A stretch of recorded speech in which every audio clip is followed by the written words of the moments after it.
Hello, everyone, and welcome to another episode of the Wise Decision Maker Show, where we help you make the wisest and most profitable decisions. My name is Dr. Gleb Tsipursky. I'm the CEO of Disaster Avoidance Experts, the future of work consultancy that sponsors the Wise Decision Maker Show. And today with me is Domenic Colasante, who is the CEO of 2X. Domenic, can you tell us a little bit about what 2X does? Absolutely. Thanks for having me today. Sure. 2X is a B2B marketing as a service firm.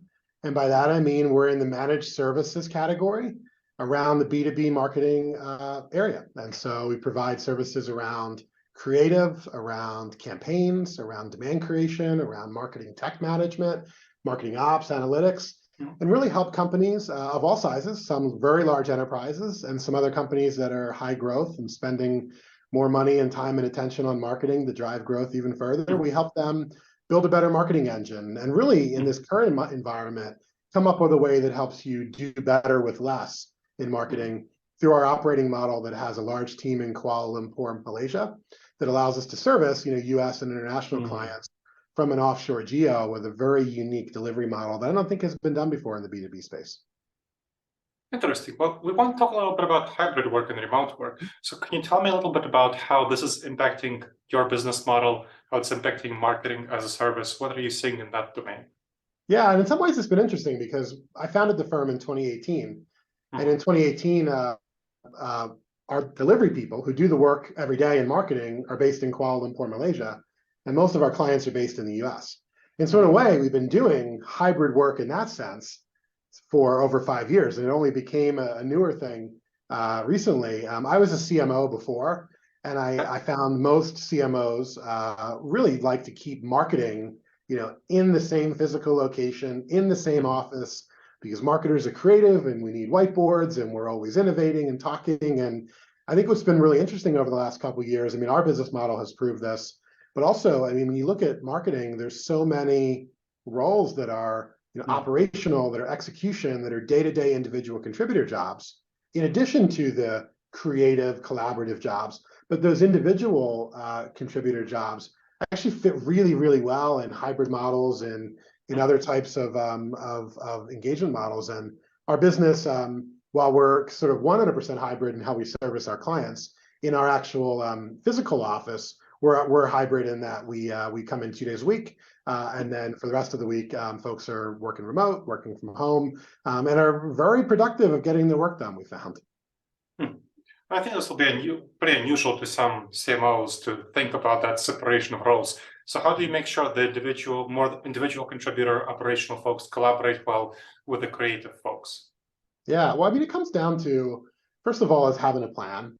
And so having an organized set of what are the marketing priorities, what is the content plan, what is the campaign plan, what technology we're going to work on. And if the plan is documented, collaboratively built, memorialized in some thing that people can go see, then everyone knows what work has to get done. So it starts there. I think it starts with having really good planning. And then it goes into when the work is being performed. And I think this is a huge opportunity for improvement in a lot of marketing departments. You need some kind of workflow engine. You need some way that work moves. And right now in marketing, a lot of work is either in emails, or it's kind of in Teams, or it's over here in a asset repository where you're building creative assets, or it's in the marketing tech stack like Salesforce or Adobe Marketo, and so there's all these like systems where work occurs. And it's important to have a workflow engine that can organize that work. And so a lot of workflow tools out in the market were built for that. And it's interesting that you think of most functions in business have some type of core workflow engine. IT has ServiceNow, and other finance and accounting have accounting systems that they all work on. But marketing hasn't had like a central thing for that. It's sort of everyone's been in the ether somewhere. And so with some tools coming online like Workfront from Adobe and others, I think we're really able to get visibility to how work is occurring. With that, you can see what everybody's doing. You could measure productivity, you can measure service levels, you can measure how long it takes people to do certain tasks. And with that, you can also see what's everybody else doing. And if I'm step 3 in a process, what things are in step 2 that might be coming, what things are in step 1, and actually able to get visibility of how work is occurring. And I think the real key in marketing is to have some engine like that that sits in the center that everyone can work through. So when I think about and talk to my clients about transitioning to hybrid work and remote work and collaborating with people who are working in a remote modality to those who are working in a hybrid modality, one of the questions that comes up is communication. And of course, that is a big part of workflow. So what I try to encourage my clients to do is to push as much communication to asynchronous as possible. And I'm curious what you're finding in that domain. How are you treating communication, not simply the workflow, but how your team members communicate with each other, whether it's people within Kuala Lumpur collaborating and communicating with each other, or the people within Kuala Lumpur communicating to your people in your US office? Yeah, it's a combination of both. And I think it's really important to think about what work has to be live conversation right now or an instant message or some kind of versus what can be a message that you pick up when you get to it. And you have a queue of things and you can tackle them and you can get into the zone of doing something and not have disruptions and distractions. I think it's important to navigate which of that work is which. Some of it actually helps when you have a global model because you have time zone, which can actually be an asset of you have, the way I think about it is, so we have people in Kuala Lumpur that work on Kuala Lumpur time zone, and people in the US that work on US time zone, and those time zones are 12 hours apart.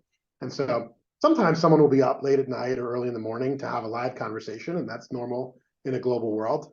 But a lot of times when, let's say, the client says, hey, I want this marketing campaign built, the client can send that request, they go to sleep, overnight it gets built, it comes back over for approval, and then the client really has the entire working day to give approval. They don't have to wake up right in the morning and do it right then. They get the whole 8 or 9 or 6 hour workday, whatever they're doing, to look at it and get back to the creator as soon as they have feedback. But you're not in this, like, it almost like it spaces the work out and it gives you zones when you can be collaborative or zones when you can just be doing your work. And I think people need both of those zones. If you have all the time your Slack's going off or your Teams are going off or you're sort of getting interrupted from your day work, that makes it difficult. And sometimes the asynchronous nature can actually make it easier to have an organized work schedule. Interesting. Well, let's dive a little bit deeper about what kind of roles you think can be more easily outsourced and what kind of roles can't be as easily outsourced. Tell me a little bit about your perspective on that question. Yeah, I think it comes down to core competency and strategy is where I think it lands. First is, if there's a role that you have in your team that provides some capability that only you can do, and you must become the best in the world at it, well, then you should have it insourced. Things like product marketing would be in that bucket, in my view. Lots of things in marketing are not in that bucket. And I think CMOs have to really think about, and business leaders and revenue leaders and sales leaders, is this thing that I'm doing something that I need to be unique, best in the world? It's my core competency. Most things in marketing, you actually want to just deploy the best practice from the industry. You want to run email in the best practice way. You want to manage your Salesforce environment in the best way. You want to run a best practice ad. You want to use your content production engine to produce content in the way that the best content can be produced. And so if it's an operational item, you almost usually want to deploy a best practice versus if it's something that's really specific to you, like your product marketing or how you interact with your customers, customer marketing, for example, how you might be interacting with sales reps and facilitating things like field marketing. Those might be things that are really appropriate to have in-house because of the uniqueness and high value of them. And I think that's probably about 30 to 40% of the marketing work is like that. 60, 70% is run work. It's operations. It's day-to-day individual contributors. So that's one lens I would have. The other lens I would have is it something that is so critical to your strategy that you must have it, like your CMO, like what markets do you target? What is your core message? What is your value prop? How do you competitively differentiate? If it's something that really gets to your ethos of being, where the job is associated with identifying who you are and who you're going to become, those are the roles that marketers should have in-house. Again, that's a small percentage. The rest of them is executing those ideals and visions and beliefs and activating the marketing, getting your message into the right audience. And those things are really good to consume talent from anywhere in the world, where you can get high quality people that might come in a very different economic model, that might be more reliable and stable than some of the areas where there's big work shortages and disruption and turnover and other types of labor competitive dynamics that you might not have to fight with. And so thinking about like those two things is, I think, a new concept that marketing leaders need to navigate through. Now, when we're talking about the people who should not be outsourced, and you're talking about how marketing leaders want to keep them in-house and want them to come to the office, how much of that is actually a need for them to come to the office versus an intuition that they should be in the office based on past trends? In other words, can people who you even keep in-house, can they work all remotely, or is there some pressing reason for them to come to the office some or all of the time? Yeah, I think one of the upsides of the last couple years was that we got a real full test pilot of what it's like to have a remote workforce. And we have learned that it's quite productive, actually. And I think it's an interesting, case study, if you will, about workers can be very productive when they're not in the office. Some people in particular love the ability to work from home, not have the commute, the flexibility in the schedule, the work-life balance that might allow and afford. And I think the real issue is one, if it has to be in person because it's related to physical events or something, well, then obviously it needs to be in person. Very few jobs in marketing are like that. I think it's more about you need to create the work itself, I think, can get done in a hybrid, in a remote, in a non-in-person setting in a lot of cases. But what maybe can't get done is building that human connection, that human relationship. So there's trust, so that you understand each other, so that you're working on something bigger than yourself, so that if you're a newer employee, you're getting seen by management and sort of informally coached and mentored, and a lot of those things that many of us had in the early parts of our career that it catapulted us into leadership jobs. That kind of stuff is sort of on the edges. And so I think it's possible to get that by only being in the office a couple days a week. You don't need to be there 5 days a week to get that. But having a little bit of like human connection, a little bit of chance to be seen, a little bit of opportunity to build some trust and affinity with coworkers, I think that's something that's very hard to create digitally, and a little bit of that goes a really long way.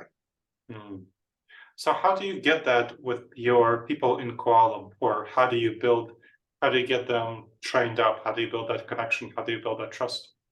Yeah, so we do in-person activities. We bring people from Kuala Lumpur to the US. We bring clients from the US to Kuala Lumpur. It's really interesting to do that as well, because it doesn't have to be right away out of the gate. But for the clients, some of our clients come to Malaysia. We have about 70 clients, and probably about this year we'll probably see about 10 of them in Malaysia.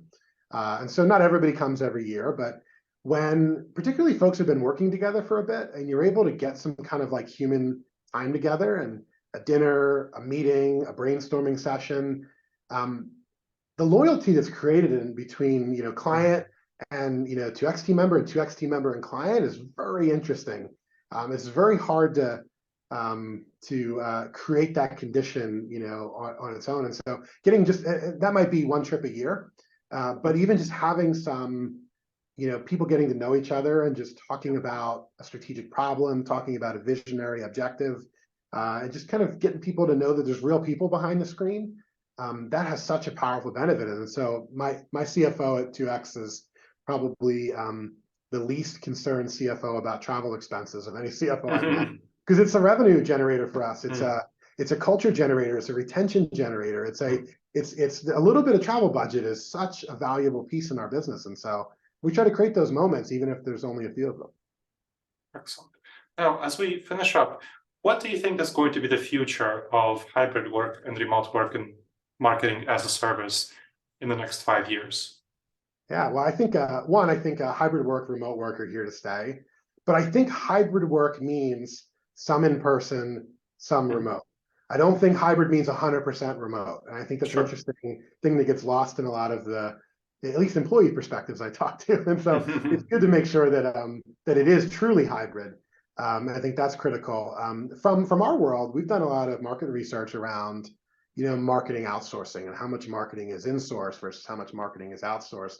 And particularly in the space we operate, the B2B space, very few marketing roles and marketing team members are outsourced. Marketing tends to be 95% insourced. Versus other functions like IT or finance and accounting or B marketing or procurement or HR tend to be almost 50-50 insourced, outsourced. And so I think B2B marketing is going to follow that evolution curve and realize that finding talent anywhere in the world gives us access to a larger talent pool, gives us access to reprofile our operating model and our expenses, gives us access to finally do more with less and create more impact. And so I think, and I saw that you've written about this as well. I mean, I think this wave of outsourcing, of offshoring is a global item that, that in the end will result in better impact, better results, and also jobs in the U.S. that are frankly more strategic, more important, more senior. Lots of marketers go to school to be creative, innovative marketers. Then they get thrown into the work world where they have to do desk research or match spreadsheets together or do very basic menial tasks that marketing has to have done. But if those work can get shifted, and then the US marketers can focus on the things that are core competency, strategic, the only they can do, I think it's a win for everybody and the company as well. And so I think that that trend is going to continue quite significantly. And I think 2X will be a leader in the space and driving that. Excellent. Well, thank you for sharing your expertise. That was very helpful, Domenic. Thank you, Dr. Gleb. And thank you to the audience for checking out another episode of the Wise Decision Maker Show. Please make sure to subscribe wherever you checked out the show and leave a review. It helps others discover the show and helps us improve the show. All right, everyone. I look forward to seeing you in the next episode of the Wise Decision Maker Show. In the meantime, the wisest and most profitable decisions to you, my friends.